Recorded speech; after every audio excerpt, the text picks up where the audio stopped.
Hello students, today we are going to discuss the topic monetary policy or मौद्रिक नीति. So what is monetary policy?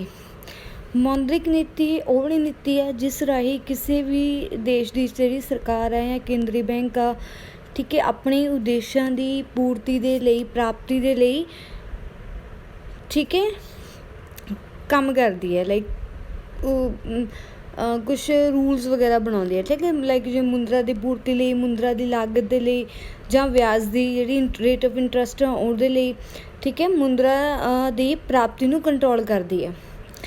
ਸੋ ਮੌਦਰਿਕ ਨੀਤੀ ਦਾ ਸੰਬੰਧ ਵਿਆਜ ਦੀ ਦਰ ਅਤੇ ਸ਼ਾਖ ਦੀ ਪ੍ਰਾਪਤੀ ਨੂੰ ਕੰਟਰੋਲ ਕਰਕੇ ਕੁੱਲ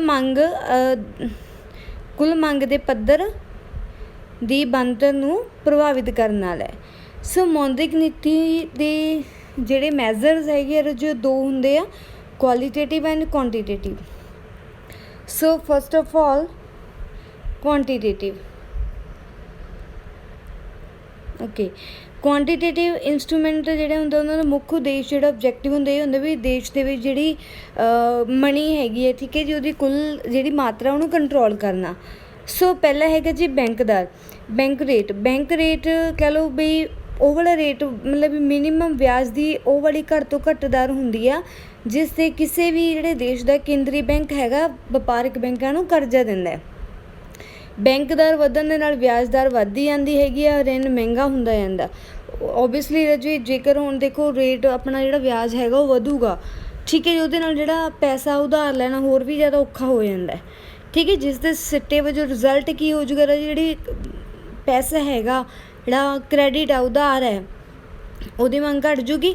ਇਸ ਦੇ ਉਲਟ ਜੇਕਰ ਬੈਂਕ ਦਰ ਜਿਹੜੀ ਹੈਗੀ ਘੱਟ ਹੋਣ ਨਾਲ ਉਹਦੀ ਵਿਆਜ ਦੀ ਦਰ ਵਿੱਚ ਕਮੀ ਹੋ ਜੂਗੀ ਅਤੇ ਕਰਜ਼ਾ ਸਸਤਾ ਹੋ ਜੂਗਾ ਅਤੇ ਉਦੋਂ ਕਰਜ਼ਿਆਂ ਦੀ ਮੰਗ ਕੀ ਹੋ ਜੂਗੀ, ਵੱਧ ਜੂਗੀ.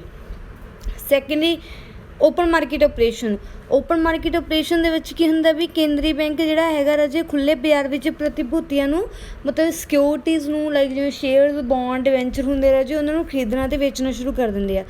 ਕੇਂਦਰੀ ਬੈਂਕ ਰਾਹੀਂ ਜਦੋਂ ਉਹਨਾਂ ਸਿਕਿਉਰਿਟੀਜ਼ ਉਹਨਾਂ ਦੀ ਵੇਚਿਆ ਜਾਂਦਾ ਹੈਗਾ ਤਾਂ ਉਹਦੀ ਖਰੀਦ ਸ਼ਕਤੀ ਕੀ ਹੋ ਜਾਂਦੀ, ਘੱਟ ਜਾਂਦੀ ਆ, ਜਿਸ ਦੇ ਸਿੱਟੇ ਵਜੋਂ ਜਿਹੜਾ ਪੈਸਾ ਹੈਗਾ ਰਾਜੇ ਉਹ ਘੱਟ ਹੋ ਜਾਂਦਾ, ਠੀਕ ਹੈ ਜੀ. ਇਸ ਦੇ ਉਲਟ ਜੇ ਕੇਂਦਰੀ ਬੈਂਕ ਉਹ ਸਿਕਿਉਰਿਟੀ ਨੂੰ ਖਰੀਦਣ ਲੱਗ ਪਊਗੀ ਤਾਂ ਖਰੀਦੂਗੀ ਤਾਂ ਕਮਰਸ਼ੀਅਲ ਬੈਂਕ ਕੋਲ ਪੈਸਾ ਚਲਾ ਜਾਊਗਾ, ਕਿਉਂਕਿ ਖਰੀਦਦੇ ਆਪਾਂ ਕੁਛ ਤਾਂ ਆਪਾਂ ਰਿਟਰਨ 'ਚ ਪੈਸਾ ਦੇਵਾਂਗੇ ਤਾਂ ਆਪਣੀ ਇਕੋਨਮੀ ਦੇ ਵਿੱਚ ਜਿਹੜਾ ਪੈਸੇ ਦਾ ਫਲੋ ਉਹ ਜ਼ਿਆਦਾ ਹੋ ਜਾਣਾ. ਸੋ ਨਿਊਨਤਮ ਨਕਦ ਵਿਧੀ, like change in the minimum cash reserve ratio. So it means ਕਿ ਰਾਜੇ ਕਿਸੇ ਬੈਂਕ ਦੀ ਜਮ੍ਹਾਂ ਰਾਸ਼ੀ ਦੇ ਉਸ ਮਿਨੀਮਮ ਪ੍ਰਤੀਸ਼ਤ, ਮਤਲਬ ਮਿਨੀਮਮ ਪਰਸੈਂਟੇਜ ਤੋਂ ਹੈ ਜਿਸ ਨੂੰ ਕੇਂਦਰੀ ਬੈਂਕ ਦੇ ਕੋਲ ਜਮ੍ਹਾਂ ਰੱਖਣਾ ਪੈਂਦਾ. ਲਾਈਕ ਜਿਵੇਂ ਕਮਰਸ਼ੀਅਲ ਬੈਂਕ ਹੁੰਦੇ ਰਾਜੇ, ਉਹਨਾਂ ਨੂੰ ਆਪਦੇ ਰਿਜ਼ਰਵ ਦਾ ਇੱਕ ਮਿਨੀਮਮ ਪਰਸੈਂਟੇਜ ਜਿਹੜਾ ਹੁੰਦਾ ਉਹ RBI ਕੋਲ ਡਿਪੋਜ਼ਿਟ ਕਰਾਉਣਾ ਪੈਂਦਾ. ਸੋ ਉਦਾਹਰਨ ਵਜੋਂ ਦੇਖਿਆ ਐਗਜ਼ਾਮਪਲ, ਜੇਕਰ ਜਿਹੜੀ ਆਪਣੇ ਮਿਨੀਮਮ ਕੈਸ਼ ਰਿਜ਼ਰਵ ਰੇਸ਼ੋ 10% ਆ, ਕਿਸੇ ਜਿਹੜੇ ਬੈਂਕ ਦੀ ਜਿਹੜੀ ਰਾਸ਼ੀ ਉਹ 100 ਕਰੋੜ ਹੈ ਤਾਂ ਉਸਨੂੰ 10 ਕਰੋੜ ਜਿਹੜਾ ਹੈਗਾ ਰਾਜੇ ਕੇਂਦਰੀ ਬੈਂਕ ਕੋਲ ਜਮ੍ਹਾਂ ਕਰਾਉਣਾ ਪਊਗਾ, ਠੀਕ ਹੈ ਜੀ.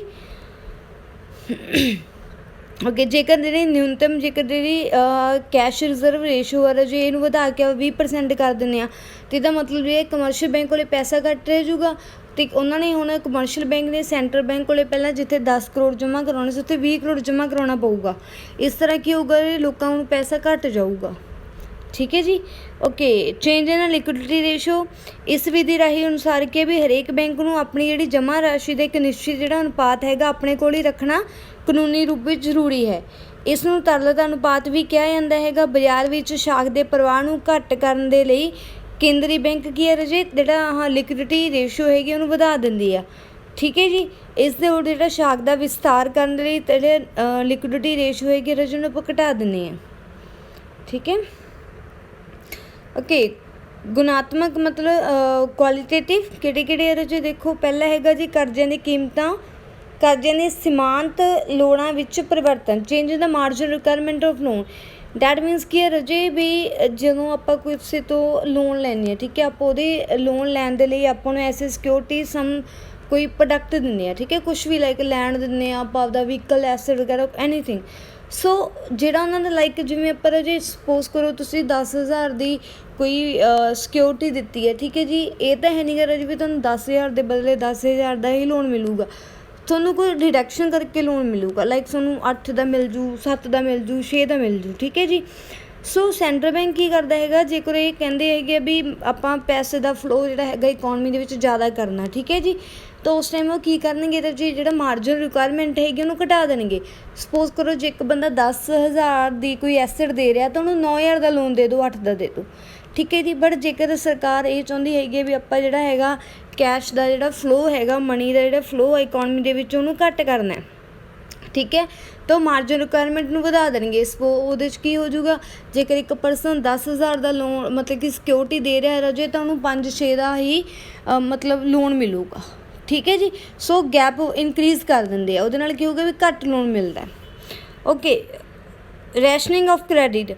ਰੈਸ਼ਨਿੰਗ ਆਫ ਕ੍ਰੈਡਿਟ ਤੋਂ ਭਾਵ ਕਿ ਵੀ ਸੈਂਟਰਲ ਬੈਂਕ ਜਿਹੜਾ ਹੈਗਾ ਕ੍ਰੈਡਿਟ ਦੇ ਪ੍ਰਵਾਹ ਨੂੰ ਮਤਲਬ ਫਲੋ ਆਫ ਮਨੀ ਨੂੰ ਕੰਟਰੋਲ ਕਰਨ ਦੇ ਲਈ ਕੀ ਕਰਦਾ ਰਾਜੇ, ਉਹਨੂੰ ਪੈਸੇ ਨੂੰ ਕੰਟਰੋਲ ਕਰਦਾ ਹੈ, ਠੀਕ ਹੈ। ਇਹਦੇ ਵਿੱਚ ਕੀ ਕੀਤਾ ਜਾਂਦਾ ਵੀ ਜਿਹੜਾ ਇੱਕ ਕੋਟਾ ਫਿਕਸ ਕਰਤਾ, ਲਾਈਕ ਜਿਵੇਂ ਉਹਨੇ ਕਹਿ ਤਾ ਸੈਂਟਰਲ ਬੈਂਕ ਜਿਹੜਾ ਹੈਗਾ ਕਮਰਸ਼ੀਅਲ ਬੈਂਕਸ ਨੂੰ, ਵਪਾਰਕ ਬੈਂਕਾਂ ਨੂੰ ਇਹ ਗੱਲ ਕਹਿ ਦਿੰਦਾ ਵੀ ਤੁਸੀਂ ਇੱਕ ਕੋਟਾ ਫਿਕਸ ਕਰਤਾ ਵੀ ਜਿਹੜੇ ਲਾਈਕ ਇਹ ਬਿਜ਼ਨਸ ਵਾਲੇ ਪਰਸਨ ਜਿਹੜੇ ਹੈਗੇ ਆ, ਠੀਕ ਹੈ, ਉਹਨਾਂ ਨੂੰ ਇੰਨੇ ਤੋਂ ਵੱਧ ਤੁਸੀਂ ਕਰਜ਼ਾ ਦੇ ਨਹੀਂ ਸਕਦੇ, ਆਹ ਵਾਲੇ ਐਗਰੀਕਲਚਰ ਨੂੰ ਇੰਨੇ ਤੋਂ ਵੱਧ ਕਰਜ਼ਾ ਨਹੀਂ ਦੇ ਸਕਦੇ, ਆਹ ਬਿਜ਼ਨਸ ਵਾਲੇ ਨੂੰ ਇੰਨੇ ਤੋਂ ਵੱਧ ਕਰਜ਼ਾ ਨਹੀਂ, ਇੱਕ ਕੋਟਾ ਬਣਾ ਦਿੰਦੇ ਆ। ਓਕੇ, ਪ੍ਰਤੱਖ ਕਾਰਵਾਈ ਡਾਇਰੈਕਟ ਐਕਸ਼ਨ ਵੀ ਜੇਕਰ ਜੇ ਕੋਈ ਵੀ ਬੈਂਕ ਜਿਹੜਾ ਹੈਗਾ ਸੈਂਟਰਲ ਬੈਂਕ ਦੇ ਰੂਲਸ ਰੈਗੂਲੇਸ਼ਨ ਨੂੰ ਫੋਲੋ ਨਹੀਂ ਕਰਦਾ ਦੈਨ ਦ ਸੈਂਟਰਲ ਬੈਂਕ ਕੀ ਹੈ ਰਾਜੇ ਉਹਨਾਂ 'ਤੇ ਸਟ੍ਰਿਕਟ ਐਕਸ਼ਨ ਲੈਂਦੇ ਆ, ਠੀਕ ਹੈ ਜੀ। ਨੈਤਿਕ ਮੋਰਲ ਪ੍ਰੈਸ਼ਰ ਰਾਜੇ, ਕੇਂਦਰੀ ਬੈਂਕ ਕੀ ਹੈ ਰਾਜੇ ਦੂਜੇ ਬੈਂਕਾਂ 'ਤੇ ਮੌਤਿਕ ਮਤਲਬ ਨੈਤਿਕ ਮੋਰਲ ਪ੍ਰੈਸ਼ਰ ਪਾ ਕੇ ਹੈ ਨਾ ਉਹਨਾਂ ਨੂੰ ਇਹ ਕਹਿੰਦੇ ਵੀ ਉਹ ਜਿਹੜੀ ਉਹਨਾਂ ਨੇ ਪਾਲਿਸੀ ਬਣਾਈ ਉਹ ਸਾਰੇ ਉਸ ਚੀਜ਼ ਨੂੰ ਫੋਲੋ ਕਰਨ, ਸਹਿਮਤੀ ਨਾਲ ਫੋਲੋ ਕਰਨ, ਠੀਕ ਹੈ ਜੀ।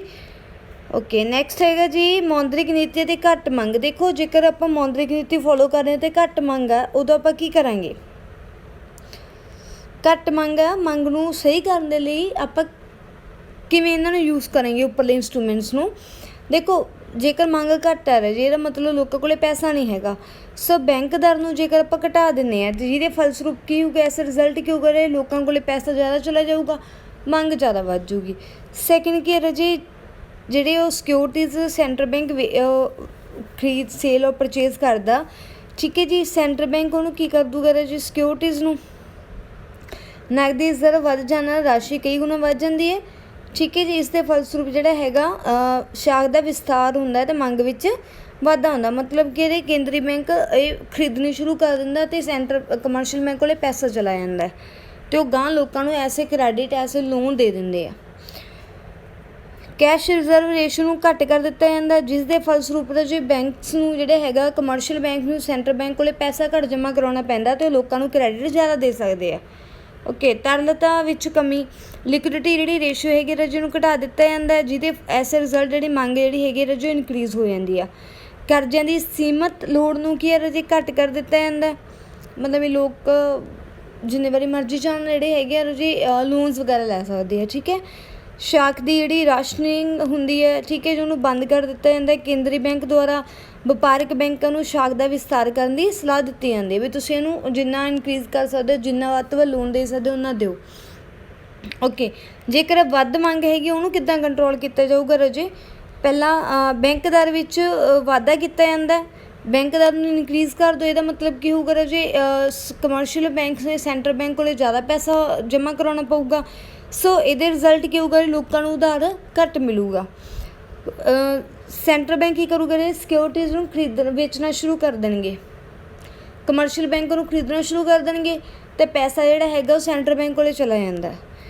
ਕੈਸ਼ ਰਿਜ਼ਰਵ ਰੇਸ਼ੋ ਨੂੰ ਵਧਾ ਦਿੱਤਾ ਜਾਂਦਾ, ਮਤਲਬ ਉਹਨਾਂ ਨੂੰ ਐਸੇ ਲਾਈਕ ਜਿਵੇਂ ਪਰਸੈਂਟੇਜ ਸੀਗੀ ਉਹ ਵਧਾ ਦਿੱਤੀ ਜਾਂਦੀ ਹੈ ਤਾਂ ਕਰਕੇ ਜਿਹੜੇ ਕਮਰਸ਼ੀਅਲ ਬੈਂਕ ਆ ਜ਼ਿਆਦਾ ਪੈਸਾ ਡਿਪੋਜ਼ਿਟ ਕਰਾਉਣਗੇ।